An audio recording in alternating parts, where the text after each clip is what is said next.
Olá, bem-vindos a mais um programa da extensão da PUC Campinas. O Brasil conta com mais de 800 mil encarcerados em unidades prisionais e é o terceiro país do mundo em população prisional. E por trás de cada pessoa privada de liberdade existe uma história e uma família. No programa de hoje, então, vamos retratar um pouco a atual situação do sistema prisional para os encarcerados e seus familiares. E para falar sobre esse assunto, eu recebo então a professora Camila Marcondes Massaro, da Faculdade de Ciências Sociais da PUC Campinas e coordenadora do projeto de extensão Vínculos, que busca contribuir para o acolhimento das famílias das pessoas privadas de liberdade, levando informação e amparo. A professora Fernanda Carolina de Araújo e Fanger, da Faculdade de Direito da PUC Campinas, e o Dr. Bruno Martinelli, defensor público do Estado de São Paulo. Eu quero agradecer demais a participação de vocês e queria começar perguntando para os três, para que vocês pudessem dar um parâmetro geral de qual é a atual situação do sistema prisional aqui no nosso país. Bom, agradeço a oportunidade de estar aqui com vocês, agradeço a Rafaela, a Fernanda, ao Bruno. Como você falou, né, Rafa, a gente tem uma situação bastante difícil por conta da invisibilidade que esse assunto tem na sociedade, né? Então, quando a gente fala de sistema prisional, a gente fala ou de políticas, né, mais duras, de encarceramento, ou fala da situação das pessoas que estão encarceradas, mas pouco se fala sobre essas famílias, né, e o que elas precisam passar e como as experiências delas mudam conforme elas têm um parente privado de liberdade, né. Olá, eu agradeço a oportunidade de discutir a questão das pessoas privadas de liberdade e seus familiares. Como você mencionou, no nosso país temos 800 mil presos, o que significa que muitas pessoas são afetadas por essa realidade do encarceramento, da privação da liberdade, da falta de assistência estatal, muitas vezes. Então, é fundamental que a gente olhe para essas pessoas, para essas famílias e debata sobre seus direitos, as suas garantias, os seus deveres. Olá, obrigado, Rafaela, pela oportunidade. E, como as professoras falaram, o que a gente tem visto na Defensoria Pública é que, de fato, existe uma superlotação, quase todos os equipamentos prisionais estão superlotados. Existe uma dificuldade em relação à garantia dos direitos fundamentais estabelecidos na legislação de execução penal, e tudo que ali está estabelecido, de alguma forma, acaba não sendo aplicado na sua plenitude. Existe um problema também de falta de informatização, porque os lapsos necessários à garantia dos direitos, eles ocorrem, mas o sistema não está informatizado com os alertas necessários e os trâmites burocráticos impedem a plena efetivação desses direitos. E existe também uma problemática muito grande acerca das prisões provisórias, que são decretadas, ao ver a Defensoria Pública, de uma maneira um pouco excessiva, e o que acaba prejudicando ainda mais esse quadro. Dentro do que o senhor está falando, doutor Bruno, então qual que é a importância da Defensoria Pública na defesa das pessoas, né, vulneráveis e também na garantia desses direitos, né, que o senhor comentou que acaba não tendo, né, um controle, né? A Defensoria Pública, eu gosto de pensar esse problema, ela é um órgão público que presta um serviço público, e presta um serviço público equivalente ao direito fundamental correspondente. Então, é um órgão público destinado à prestação do serviço de assistência jurídica integral gratuita, que corresponde ao direito fundamental de acesso à justiça. Quando a gente fala em serviço público, Rafaela, a gente fala num corpo de pessoas que prestam concurso, uma prova-teste, escrita, oral, portanto, destinada à realização disso. Um conjunto, né, de um corpo humano, materiais, e toda uma expertise voltada à realização desses direitos. A Defensoria Pública conta com psicólogos e assistentes sociais do CAM, que são profissionais responsáveis por fazer o atendimento extrajurídico desses usuários da Defensoria Pública, encaminhá-los aos serviços públicos e monitorar a efetivação desses direitos fundamentais não ligados a uma demanda jurídica. Se você pensar um defensor público, ele tem legitimidade não para atuar exclusivamente na esfera judicial, mas ele pode trabalhar na esfera extrajudicial, fazendo audiências públicas, recomendações. Ele pode celebrar termos de ajustamento de condutas com outros órgãos públicos ou empresas privadas. existe um poder de requisição de informações, né, que é garantido, e o Supremo recentemente reconheceu a constitucionalidade, que permite que a gente obtenha informações necessárias ao exercício do direito, e a Defensoria Pública pode exercer os direitos dessas pessoas não só no âmbito individual, no problema individual de cada pessoa, mas ela pode representar uma coletividade determinada ou indeterminada em certos direitos. A Defensoria Pública trabalha numa perspectiva também, a gente tem, digamos, o que seria o nosso braço avançado na Corte Interamericana de Direitos Humanos, quando, digamos, as esferas nacionais não dão conta de certas demandas muito sensíveis e previstas nos tratados do âmbito interamericano, existe um defensor público interamericano que representa pessoas vulneráveis quando a demanda eventualmente chega na Corte. E, por fim, que talvez seja de uma importância muito grande, a gente tem uma ouvidoria externa responsável por captar essas demandas invisíveis e, de alguma forma, levar para a Defensoria Pública, que acaba gerando uma certa expertise nesse atendimento, o que diferenciaria, portanto, da rotina ordinária de um advogado, que tem o seu escritório, que é contratado. É um serviço público, essa é a importância. Legal. Então, professora Camila e professora Fernanda, né? Entrando agora no âmbito mais familiar, né? Ser familiar de uma pessoa que está encarcerada é um tabu na sociedade?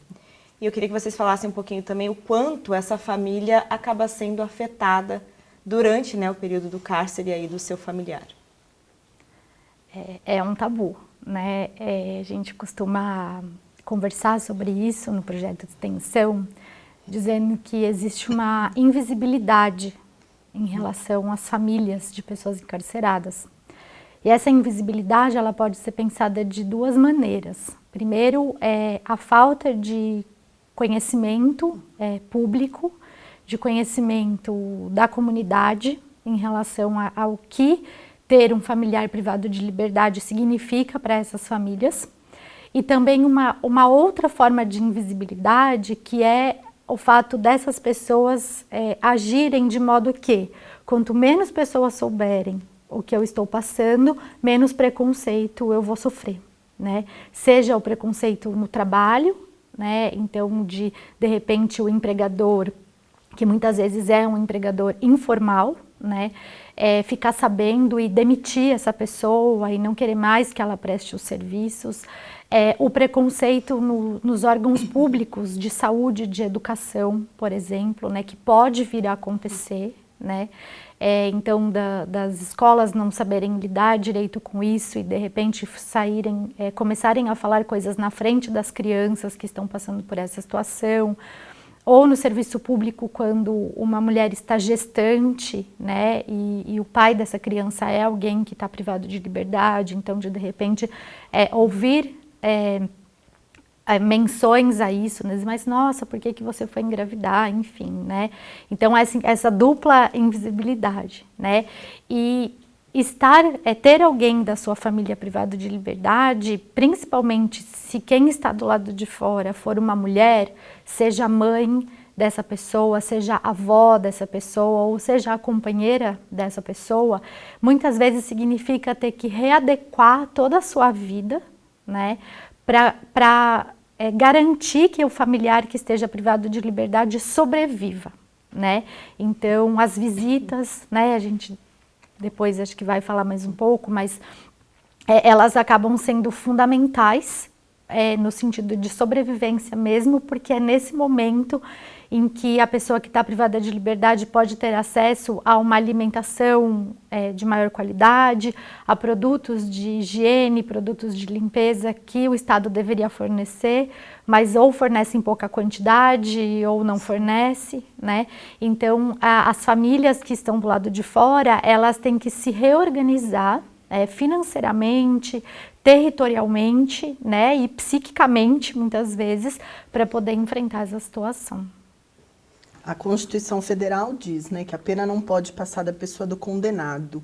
Ainda que ela não passe diretamente, né, a pena recai efetivamente sobre a pessoa que foi condenada, a gente sabe que as famílias sofrem indiretamente com essa punição e elas sentem muito a privação da liberdade do seu familiar. Como a Camila mencionou, o fato do homem estar privado de liberdade faz com que a mulher precise cuidar da família sozinha, sem nenhum apoio. Muitas vezes esse homem que está privado de liberdade é o provedor da família, então a família passa a não ter como se sustentar. A questão das visitas e das viagens para que essas visitas sejam possíveis, sem pensar nos tabus e nos preconceitos que a Camila já mencionou. Quando a mulher é privada de liberdade, também a realidade dessa família muda muito, né? Quando a gente pensa em sociedades como as nossas, em que o cuidado dos filhos é geralmente deixado a cargo da mulher, a mulher ser privada de liberdade significa que esses filhos não têm muitas vezes com quem ficar, ficam desassistidos, eventualmente precisam ficar com algum familiar e quando isso não é possível, eles podem inclusive ser abrigados. Então a privação da liberdade, ela efetivamente afeta toda uma família, toda uma organização, ainda que muitas vezes a gente discuta, porque a legislação ela discute os direitos do preso, os familiares, como a Camila mencionou, são deixados de lado e não se percebe também que eles também precisam de assistência, que eles precisam se reestruturar e eles precisam fazer isso sem nenhum apoio, muitas vezes, e sem condições financeiras.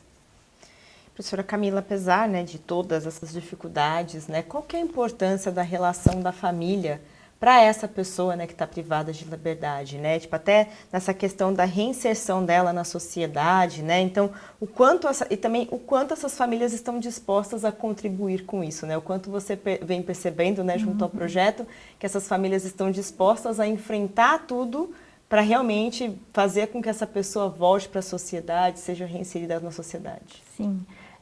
Os vínculos familiares, eles são essenciais para todos nós, né? E não deixariam de ser importantes para alguém que está passando pela situação de privação de liberdade. Então, pensando no caso, né, como eu mencionei, dos homens que estão privados de liberdade, o vínculo familiar, os vínculos familiares muitas vezes eles se mantêm muito fortes. Só a gente fazer aí uma comparação, né, para quem nunca parou para pensar sobre isso, façam um experimento, né? Vão num final de semana, passem na frente de alguma unidade prisional masculina e verão uma fila imensa, né, de mulheres e crianças que são mães, companheiras e filhos e filhas dessas pessoas. E depois passem numa unidade feminina e vocês vão ver que ela é quase vazia, né, que essa fila ela é muito menor, às vezes ela não existe. Então a gente tem essa diferença, né, os vínculos familiares eles são menos afrouxados quando é um homem que está privado de liberdade, né, porque tem toda essa reorganização por parte das mulheres que vão para as visitas ou que se empenham, mesmo que não podem ir para as visitas toda semana, em mandar os produtos que essa pessoa precisa, né? Agora, no caso das mulheres, isso é ainda mais grave, né? Porque, principalmente se essas mulheres forem mães, como a Fernanda estava falando, o fato delas estarem separadas dos seus filhos já é um afrouxamento desses vínculos, né? Muitas vezes essas crianças, quando são mais irmãos, podem ficar separadas, então um na casa da avó, um na casa da tia, né? Isso também desestabiliza as famílias, né, nesse sentido dos vínculos, e fora todo o tempo que essa criança vai ficar aí sem o convívio com a mãe, né? Então depois esses laços, eles demoram bastante para se reorganizarem, para se refazerem, né? E por parte da pessoa que está privada de liberdade, contar com o apoio familiar é fundamental, não só materialmente, né, no período em que está lá, mas também afetivamente e psiquicamente, no sentido de saber que, apesar, né, dela ter errado e ter sido pega, né, nesse erro, o tempo que ela está lá, ela não está sozinha, né? Então, saber que a família apoia, mesmo que faça críticas, né? Enfim, não é apoiar incondicionalmente, né?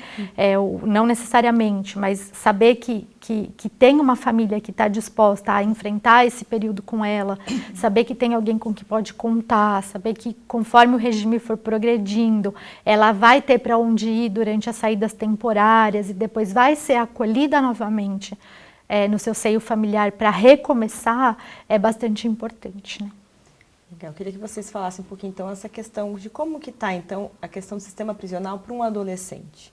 Né? O quanto, de fato, né, esse adolescente privado de liberdade sofre com relação ao vínculo familiar e também para essa reinserção na sociedade, né? O que vocês já conhecem, estudam, né? Os adolescentes, quando são condenados pela prática de atos infracionais, também são submetidos a medidas socioeducativas. A mais grave delas é a internação, que representa a privação da liberdade. Óbvio, né? Quando a gente pensa que a privação da liberdade afeta sobremaneira um adulto, imagina um adolescente que está num processo de formação, de compreensão, de identificação. Então, a gente entende que a privação da liberdade para um adolescente tem consequências muito piores do que para um adulto, por isso que ela precisa ser sempre excepcional. A legislação toda, o Estatuto da Criança e do Adolescente, especialmente, diz que a medida de internação ela só se aplica em alguns casos muito específicos, porque sabe que ela é ruim para o adolescente, especialmente em razão desse rompimento de vínculo com a família, né? Pelo menos esse rompimento momentâneo. De qualquer maneira, o que a gente observa na prática é que essa medida de internação ela não é aplicada excepcionalmente. Porque o Estatuto da Criança e do Adolescente diz, por exemplo, que ela deve ser aplicada se o adolescente pratica um ato infracional com violência ou grave ameaça, ou se ele reitera na prática de atos infracionais graves, ou ainda se ele descumpre outras medidas anteriormente aplicadas. Quando a gente olha os dados oficiais a respeito dessa privação da liberdade, o que a gente percebe é que a maioria dos adolescentes privados de liberdade tem envolvimento ou com roubo, que é um crime que, tudo bem, contempla a violência, ou com tráfico. E a maioria são adolescentes primários com envolvimento no tráfico. Então, essa hipótese, na verdade, não é uma hipótese de internação. Né? Se a legislação fosse seguida e essa excepcionalidade fosse observada, esse adolescente não poderia ser privado de liberdade nessa situação específica. Além do mais, o Estatuto da Criança e do Adolescente e toda a legislação sobre a infância tem como princípio fundamental a ideia de proteção integral. Então, todas as medidas, todas as políticas públicas que são pensadas para os jovens, sejam eles em situação infracional ou não, precisa sempre observar a ideia da proteção integral, o melhor interesse do adolescente. Então, a gente não tem só que pensar a partir da punição, da responsabilização. Ainda que ela seja necessária, ela não pode ser um fim em si mesmo. Né? O adolescente precisa ser protegido, precisa ser respeitado nos seus direitos, a gente precisa compreender que a gente está lidando com uma pessoa em peculiar situação de desenvolvimento e tudo precisa ser pensado a partir dessa perspectiva. Então, inclusive o tempo de internação, que acaba sendo muito discutido, ele é limitado a 3 anos, em razão exatamente dessa condição excepcional do adolescente. 3 anos na vida de um adulto talvez não seja tanto quanto é para um adolescente. Né? E se a gente pensa que a medida socioeducativa de internação pode durar 3 anos, mas depois disso pode ser aplicada uma outra medida socioeducativa, praticamente esse adolescente pode ficar a sua adolescência inteiro submetido a alguma intervenção do Estado. Então, ainda que qualquer privação de liberdade seja ruim para qualquer pessoa, quando a gente pensa nos adolescentes, essa situação é muitíssimo pior. E o quanto, né, a família, no caso do adolescente, né, ela tem, como a professora Camila falou, mas a importância é realmente de se manter esse vínculo com o adolescente, porque, como a professora Camila explicou, às vezes quando é mãe, a gente já sabe que fica distante, acaba tendo esse vínculo prejudicado, né? Mas e o caso do adolescente que está encarcerado, de ficar distante da família, né? O quanto essa relação, essa falta de vínculo também o afeta? Nossa, isso para o adolescente causa um prejuízo enorme, pensando exatamente nessa ideia de que ele ainda está em formação. Né? Todos, né, somos seres sociais, mas o adolescente ele precisa desse convívio com a família, precisa do convívio, inclusive, com os amigos, para que ele possa se formar como pessoa. Então, a ruptura desse vínculo é muito séria para os adolescentes e causa consequências ao longo da vida. Né? O rompimento do vínculo familiar de alguém que muitas vezes não tem uma vida autônoma, é muito sério e é muito grave. Aproveitando então, professora, eu queria que a senhora então, continuasse falando. Então, quais que são os direitos das famílias desses encarcerados, né? Porque os presos, né, a gente já conversou um pouquinho os direitos dele aqui, mas e das famílias? Além da visita, o que mais esses familiares têm o direito, né, quando tem um familiar que está, né, encarcerado? Como a Camila já mencionou, os familiares das pessoas privadas de liberdade, eles são invisíveis, né? A legislação, a Lei de Execuções Penais, o que diz é que a família deve receber uma assistência social, então ela deve ser amparada e instruída em relação à situação desse familiar que está preso. Mas os direitos são basicamente esses. E obviamente que o direito mais importante, que é um direito do preso, mas que também é fundamental para a família, é a questão da visita, né? A visita, ela permite que esse vínculo seja mantido de alguma maneira, né? Nós passamos por um período de pandemia e a gente consegue perceber como o fato da gente simplesmente estar em casa, não ter o direito à nossa liberdade garantido, já faz com que a gente tenha que se readaptar e se reorganizar, né? Imagina, então, alguém privado de liberdade. Então, para as famílias, elas precisam ter assistência e precisam conhecer o que está acontecendo com esse familiar que está preso e precisa ser garantido a elas o direito de visita e também de comunicação com esse preso por meio de cartas, por exemplo. É isso que eu ia comentar, né? Na realização do projeto, e conversando com outras pessoas que também estudam a temática, a gente percebe que nem, né, são tão poucos os direitos e nem eles são cumpridos, né? Então, por exemplo, dentro do direito à visita, uma das grandes dificuldades que essas famílias têm é saber o que pode e o que não pode dentro de cada unidade prisional. Porque cada regional aqui no estado de São Paulo tem uma regra e cada unidade também. Então, a cor da roupa da visita depende da cor do uniforme de quem está privado de liberdade. Então, se a camiseta de quem está privado de liberdade é branca, a visita não pode ir de camiseta branca, não pode ir de chinelo, não pode ir de saia, não, né? Enfim. E também os produtos que podem ser levados.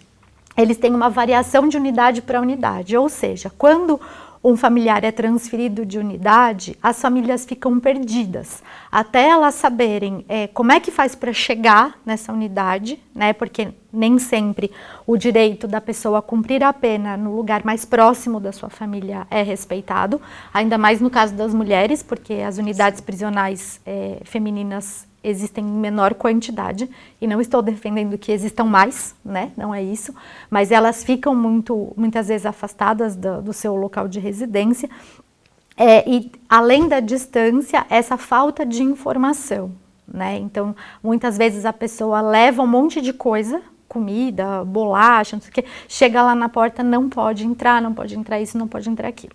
E o direito à comunicação, né? Durante a pandemia, as visitas foram suspensas. Apesar do fluxo que faz com que uma unidade prisional exista, não tenha sido suspenso, né? A entrega de marmitas, a manutenção, o próprio fluxo de pessoas que foram privadas de liberdade, ele diminuiu um pouco, mas ele continua existindo. Só o fluxo das famílias mesmo que foi interrompido, né? Então, muitas vezes, também por causa da greve dos Correios, que aconteceu logo no começo da pandemia, as pessoas ficaram muito tempo sem receber notícias dos seus familiares. Depois, aqui no estado de São Paulo, a secretaria implementou, né, o Conexão Familiar, que é como se fosse um e-mail de 5 linhas que você pode mandar e o seu familiar responde. Isso ajudou um pouco, mas muitas famílias não têm e-mail, elas não têm acesso à internet, né, enfim.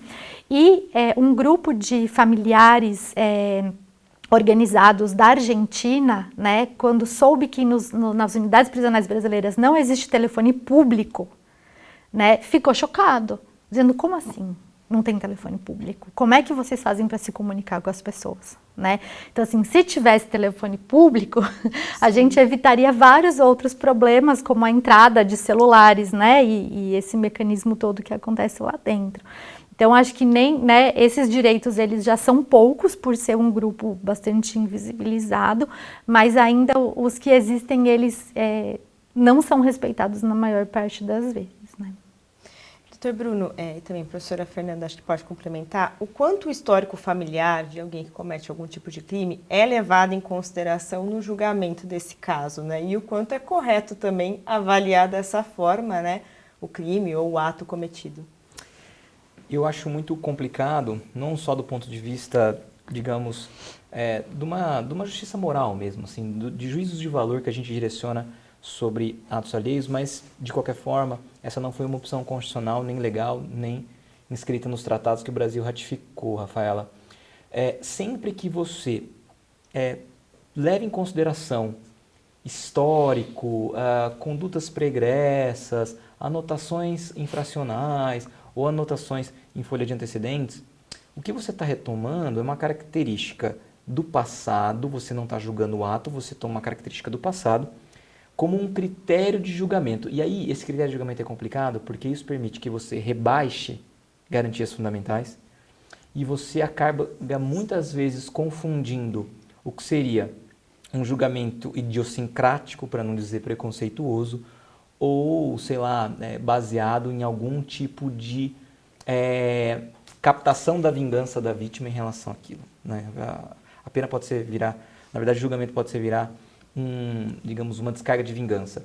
A gente sempre diz que a culpabilidade tem que ser do fato, portanto é o fato que está em julgamento, com todos os seus elementos que a gente estuda em direito.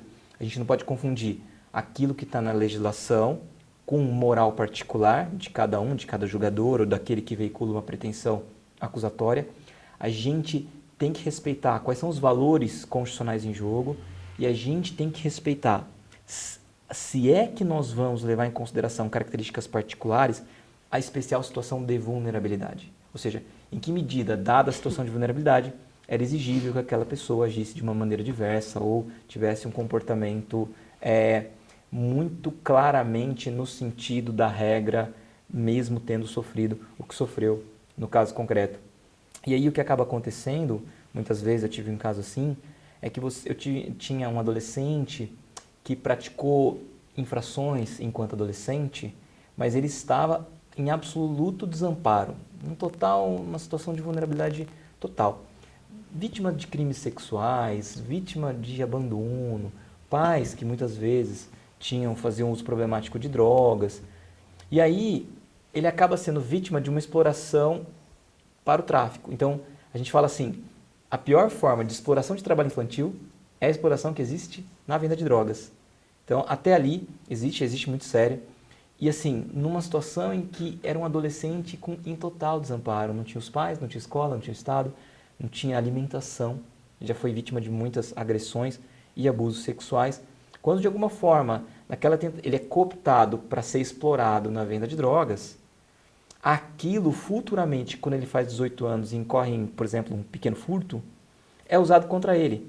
Então é como se assim, como se ele, fazendo 18 anos, todo aquele passado é reatualizado e se deixa de considerá-lo vítima, porque ele era, inclusive, vítima do crime de corrupção de menores, para ser considerado uma pessoa que à época era plenamente responsável e que, portanto, é renitente à aplicação da norma. Então, assim, existe um descompasso muito grande de como a justiça para adultos interpreta o passado de quando, né, aquela pessoa era adolescente.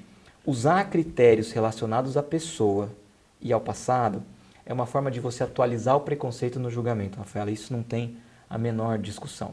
Se você disser que uma pessoa que é pobre, uma pessoa que não tem um emprego formal registrado, uma pessoa que eventualmente é detida num local em que frequenta uma série de usuários, por ser pobre, por morar longe, por não ter um emprego registrado, obviamente, no raciocínio hipotético, estaria traficando no local ao invés de, como ela própria diz muitas vezes, possui a droga para uso próprio, o que você está fazendo, o que nós estamos fazendo, é atualizar um preconceito. E isso não pode. Então, as características do caso concreto e do fato, não da pessoa, que precisam ser consideradas. Muitas vezes, né, em direito penal, a gente fala no direito penal do autor e direito penal do fato. fato. O ideal é que a gente tenha um direito penal do fato, como o Bruno disse, né? Um direito penal baseado naquilo que a pessoa fez naquele momento específico. E aí a sua história de vida, os seus vínculos familiares, nada disso deve afetar a análise daquele fato que foi praticado pela pessoa. Mas o que a gente consegue perceber em decisões, em algumas legislações, inclusive, é uma sintonia com o direito penal do autor, que representa essa ideia, né, de que você não está sendo julgado somente por aquele fato, mas você está sendo julgado pela história da sua vida. E isso não deve fazer parte do julgamento, em momento nenhum. Então, é muito difícil a gente conseguir dizer, no final das contas, nas decisões concretas, o quanto que o histórico de vida pesa na decisão que um juiz toma.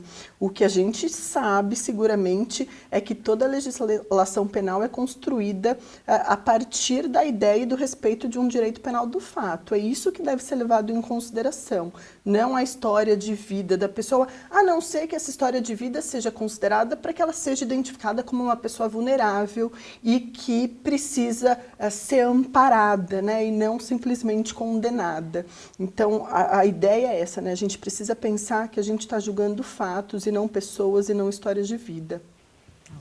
Professora Camila, eu queria que você explicasse um pouquinho, então, como que é conduzido aí o trabalho, né, do Projeto Vínculo, né, junto a essas famílias, e quais resultados você já vem percebendo, né, neste projeto, com relação a esse amparo, essa informação que muitas vezes, né, é falha. Bom, o principal objetivo do Projeto Vínculos é acolher essas famílias a partir de uma perspectiva de respeito, de escuta, né, e não de julgamento, e não a partir de nenhum valor em relação ao que esse familiar fez, né, enfim. Então, durante os anos de 2020 e 2021, por conta da pandemia, a nossa atuação ela foi remota, né, então o contato com essas famílias foi bastante difícil, né, o contato cotidiano, ele se dava por meio de aplicativos de mensagens, de acolhimento por parte dos nossos alunos do direito, da psicologia, do serviço social, por chamada de vídeo pelo WhatsApp, né, para prestar alguma informação, por exemplo, um encaminhamento para a defensoria. E quero agradecer aqui publicamente, né, ao Bruno, que disponibiliza, né, sempre para a gente aí o contato da sua equipe. Então, várias vezes eu grito lá: Bruno, tem uma pessoa aqui, posso mandar para você? Pode, entre em contato, os estagiários atendem, né. Então, é muito importante, né, que essas portas estejam abertas. E aí, desde o começo de 2022, a gente vem atuando, então, presencialmente nos nossos parceiros. Nós temos 2 parceiros vinculados à Secretaria de Inclusão do município de Hortolândia, que é o CRAS do Jardim Amanda e o CREAS, né? Hortolândia só tem um CREAS, que são os Centros de Referência de Assistência Social, né? O CRAS é a referência básica e o CREAS a referência especializada. Então, nós fazemos oficinas e rodas de conversas uma vez por mês com cada grupo. Então, nós temos um grupo de familiares e egressos e pessoas que estão cumprindo pena alternativa, né, que a gente atende lá no CRAS do Jardim Amanda. E no CREAS nós atendemos adolescentes que estão cumprindo medida socioeducativa em meio aberto, liberdade assistida ou prestação de serviço à comunidade, e as famílias desses adolescentes, né? Então, são oficinas temáticas que abarcam desde o sentimento que essa situação desperta nesses familiares e nessas pessoas, perspectivas para o futuro, como elas entendem o sistema prisional, a gente conversa sobre os preconceitos que elas sofrem na comunidade, na própria família. Então, nós fazemos essas oficinas, essa é a nossa principal frente, né? Também, nossa equipe de alunos, eu tenho 2 alunos bolsistas, né, e alunos que são voluntários de diversos cursos. Nós temos uma página no Instagram, né, do Projeto Vínculos, e quem estiver assistindo lá, dê uma olhadinha na nossa página, em que a gente traz informações sobre o sistema prisional em geral, então o que quantas pessoas tem, né, como que ele funciona, o encarceramento em massa, né, por que tem tanta gente presa no nosso país. indicação de leituras, indicação de vídeos. Nós também fazemos alguns vídeos que são feitos para as famílias, são vídeos bem curtinhos, enviados pelo WhatsApp e que estão disponibilizados no nosso canal do YouTube, né, do Projeto Vínculos, com informações de serviços básicos. Por exemplo, o que é a Defensoria Pública, como faz para acessar, né? O que é um CRAS, como é que faz para acessar, o que é um habeas corpus, como é que eu faço para saber para onde o meu parente foi levado, porque até isso, né, essas famílias têm o direito violado, então de repente o familiar é pego pela polícia, é levado para a delegacia e ninguém sabe para onde ele foi enviado, então as famílias não sabem o que fazer, onde procura, né? Então essas informações e também informações, por exemplo, feitas pelos alunos de psicologia sobre o sentimento de culpa, né? Eu acho que quando a gente fala de vínculos familiares é muito importante falar sobre isso, né? Porque as famílias, principalmente as mães e as companheiras, e as mães principalmente, ficam se sentindo muito culpadas, né? E esse sentimento ele vem de uma pressão da sociedade, né? Enquanto a Fernanda estava falando sobre os adolescentes, eu lembrei de uma família que participou da oficina, né, de uma familiar, e ela falou assim, disseram que o meu filho cometeu ato infracional porque eu dei tudo para ele. Então ele não sabe o valor das coisas. Ela falou, mas se eu não tivesse dado nada e ele tivesse cometido o ato infracional para conseguir alguma coisa, iam falar, também você não deu nada, né? Ele estava precisando. E ela falou, o que esperam da gente?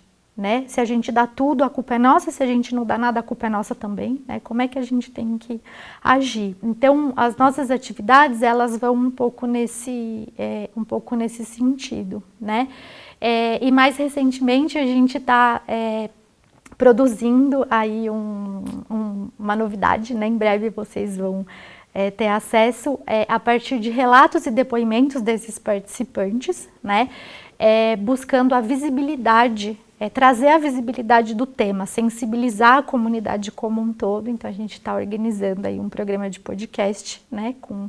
Com esses relatos, para trazer um pouco mais à tona essa questão tão invisibilizada, né? Então, basicamente é isso, e o que a gente vem percebendo nas conversas com as pessoas, nas conversas com os técnicos que atendem a essas pessoas, né, de uma forma mais próxima, é que as informações e as discussões que a gente promove, elas auxiliam nesse fortalecimento, né, porque a gente entende que antes de uma pessoa poder receber o seu familiar que está voltando do sistema prisional ou da Fundação Casa, antes dela estar forte para receber essa pessoa, né, para trabalhar isso com o familiar, ela precisa estar forte em si, né, porque são muitos problemas, né, às vezes a gente talvez tende a pensar esse retorno para casa ou essa reinserção como um momento de pura alegria, né? Ele é um momento de alegria, mas ele é um momento muito difícil também. Quanto mais tempo esse familiar ficou privado de liberdade, mais difícil é esse retorno, porque a unidade prisional ela tem regras próprias, ela tem uma convivência própria, né? Ela tem uma forma de agir que é própria. Então essa readaptação ela é muito difícil e muitas vezes depois desse retorno, os relacionamentos eles se desfazem. Então, para a gente caminhar para o fim do programa, na opinião de vocês, então, o que falta para que a sociedade encare, né, tipo, as pessoas privadas de liberdade e os seus familiares de uma forma mais sensível, né, e de uma forma também de garantir os direitos, né, dos dois lados? Talvez a gente possa pensar que falta um pouco de empatia, né? Entender que as pessoas, e todas elas, erram e acertam a todo momento.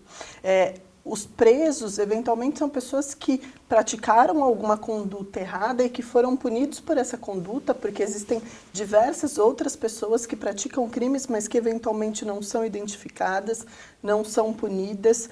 Então, são pessoas como quaisquer outras, não existe nenhuma diferença. E se essa pessoa praticou algum erro, eventualmente ela foi punida, ela perde a sua liberdade durante esse período de tempo, e é só a liberdade que ela tem que perder, né? A privação da liberdade não significa uma cessação de direitos, uma suspensão de direitos. Significa que ele não pode, que aquele preso não pode mais exercer o seu direito de ir e vir, e só, mas todos os seus outros direitos estão mantidos. Então a gente precisa compreender que as pessoas que estão presas são pessoas como outras quaisquer, que cometeram erros, que estão sendo punidas pelos seus erros e que têm todo o direito de voltarem à sociedade e voltarem a viver, se reintegrarem a essa comunidade. Existe uma discussão na criminologia que diz que, na verdade, não é só o preso que precisa mudar para voltar à sociedade, mas a sociedade também precisa mudar para recebê-lo, né? Porque precisa encará-lo com respeito e tudo mais. Então, talvez a gente precise ter um pouco mais de empatia e de se identificar com as pessoas. Todos nós erramos, né? Os presos não são pessoas diferentes das outras, os seus familiares não têm problemas diferentes daqueles que nós temos no dia a dia. São pessoas que erram, que acertam e que eventualmente lidam com as consequências desses erros e a vida continua, né? Então talvez a gente precisa desmistificar um pouco essa ideia de que existe um cidadão de bem, um cidadão que é ruim e são pessoas que não têm nada a ver umas com as outras. Vocês querem complementar alguma coisa? Olha, Rafaela, são várias sugestões, né? E passam por todos os âmbitos. Se você for pensar, por exemplo, na minha área aqui, que é o sistema jurídico, faculdade de Direito, eu acho que talvez o estudante precisa ter um pouco mais de contato com a realidade. Porque o direito criminal, esse que lida aí com o encarceramento de pessoas, ele é muito voltado para uma certa esfera, para uma certa classe social. Ele é muito marcado, ele tem marcadores de destinatários, né? Então, e os aplicadores desse direito, né, aqueles que vão de alguma forma controlar os abusos nessa tarefa, precisam ter uma experiência do que é a vida dessas pessoas, de como o sistema de justiça funciona. Então, é um contato humano mesmo com as pessoas, com seus familiares, com o cárcere e com as agências de criminalização, um contato mais concreto e um debate muito grande sobre isso. Eu acho que existe uma questão de formação que nós precisamos superar, que é a divisão entre o que são os pressupostos jurídicos de imputação, de responsabilização, e o que é simplesmente um julgamento moral, ou seja, essa diferença entre a moral e o direito mesmo, sabe, aplicados ao plano concreto. Porque estava lendo um livro do Jonathan Haidt sobre chama Mente Moralista, que fala que nós, seres humanos, temos vários tipos de receptores de sabor na hora de fazer um julgamento moral. A gente pode se pautar pelo padrão lealdade, hierarquia, perdão do dano, vários padrões. E às vezes a gente naturalmente acaba puxando para padrões que a legislação não aceita, mas que são profundamente humanos. Então a gente tem que começar a saber fazer essa diferença entre nós mesmos, o que nosso cérebro está predisposto a reconhecer, e o sistema de justiça. Acho que a gente só tem um controle de excessos quando há responsabilização. É necessário que haja responsabilização pelos abusos. As prisões preventivas, que culminam em absolvições ou penas não privativas de liberdade, uma série de coisas, deveriam ensejar direitos de indenização. E isso não é reconhecido normalmente. Eu acho que a gente tem que ter uma lei de responsabilidade político-criminal. Cada vez que se cria um presídio novo ou que se encarcera uma pessoa a mais, alguém da ponta tem que sair. Não dá para se encher um sistema que já está lotado, abarrotado, sem que o da ponta saia, aquele que está mais perto de sair, saia. Porque o sistema não comporta. E a gente tem que levar em consideração uma lei, né, de responsabilidade política criminal, não só de construção, lidar com o cárcere, mas política legislativa, ou seja, tem que haver um estudo de impacto, em que medida essa lei vai produzir algum benefício, porque muitas leis são assim, extremamente simbólicas do ponto de vista do que elas prometem e não entregam. E eu acho que existe uma campanha extremamente desleal do ponto de vista midiático do que é o crime, o criminoso e o controle social. Eu acho que, assim, não existe um debate franco e sincero do fenômeno globalmente. Existem certos programas, de certos horários, que, digamos, é quase que um massacre, do meu ponto de vista é um massacre acerca de um determinado ponto de vista que legitima certas práticas e não há um contraponto adequado. Então eu acho que precisa haver, digamos, alguma regulamentação da mídia que estabeleça uma responsabilidade em termos de direitos humanos para que isso seja debatido em larga escala, para que haja um contraponto. E aí as demandas por punição e desrespeito à lei sejam menores e, digamos, a legislação e a aplicação do direito possa ser feita com mais tranquilidade. Eu acho que, além, né, do que a Fernanda e o Bruno falaram, a gente pode pensar em duas questões, né? Primeiro, falar sobre. Acho que falar sobre o tema é mostrar para a sociedade que esse problema existe. E só a partir do momento em que a gente reconhece que esse problema existe é que a gente vai pensar, né, quais são as causas dele e o que fazer sobre isso, né? E o segundo ponto é se fazer uma pergunta, né? Quem está preso? Né? Quando a gente pergunta quem está preso, e aí como o Bruno estava falando, a gente vai buscar o perfil, né?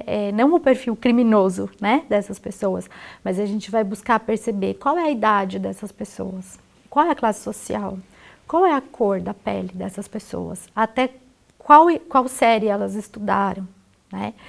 Por qual ato elas estão presas. A gente vai descobrir que tem um perfil específico, né?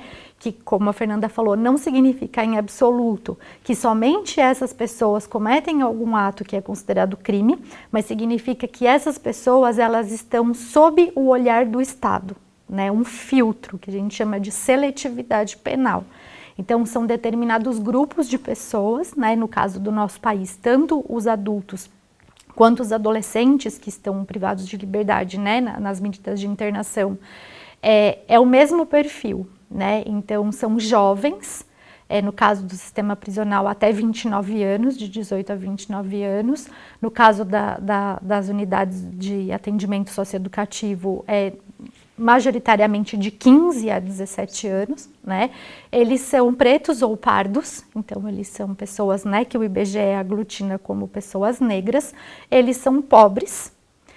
Eles não estudaram até o final do ensino básico, não terminaram o ensino médio, né?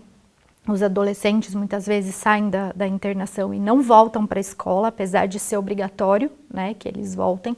Eles fazem a matrícula, mas evadem, a matrícula é negada porque a diretora da escola fala: espera mais um ano e vai para o EJA, né? É melhor para você, né? Eles são pessoas que estão majoritariamente sendo punidas por crimes relacionados à propriedade privada, que é o que é mais importante, né, dentro do modo de produção capitalista, o que precisa ser zelado acima da vida, inclusive, e por crimes relacionados à lei de drogas, né, o tráfico, às vezes a associação ao tráfico, principalmente no caso das mulheres, né. Ou seja, existem pessoas que cometem outros crimes com um potencial muito mais prejudicial para a sociedade como um todo. Pessoas que cometem atos que ferem, né, esse acordo social durante a vida inteira, mas não são pegas, né? E acho que essa é uma das primeiras coisas que eu sempre respondo para as pessoas que participam do projeto e que falam: mas por que você quer trabalhar com isso? Né? Já tive que responder essa pergunta dentro de unidade prisional. Você não tem medo de estar aqui? Né? Falei assim: a diferença é que você foi pega e eu não. Né? Porque tem pessoas que na primeira vez são pegas e depois que são pegas, elas vão ficar sob esse olhar vigilante aí pelo resto de suas vidas, né? Os adolescentes, principalmente, né? Que depois vão ser aí sempre penalizados. Então, acho que falta um pouco isso, né? A empatia, né? No sentido de perceber que existe esse problema e que ele pode afetar, inclusive, nós mesmos, né? A nossa família. A gente nunca sabe o que pode acontecer, né? Com a gente ou com algum membro da nossa família. Entender que esse é um problema que não é individual, que diz respeito a todos nós, porque a prisão, ela é uma instituição social. Ela foi criada por nós. Ela tem objetivos específicos e, assim como ela foi criada, ela pode ser repensada, né? E entender quem é que está lá, né? E aí a gente começa a tentar e ter uma perspectiva um pouco mais abrangente. Tá ótimo, eu quero agradecer mais uma vez a participação de vocês e convido você a conhecer mais sobre o Projeto Vínculo e os demais projetos de extensão da PUC Campinas no site que aparece aqui na sua tela. Muito obrigado pela sua companhia e até a próxima!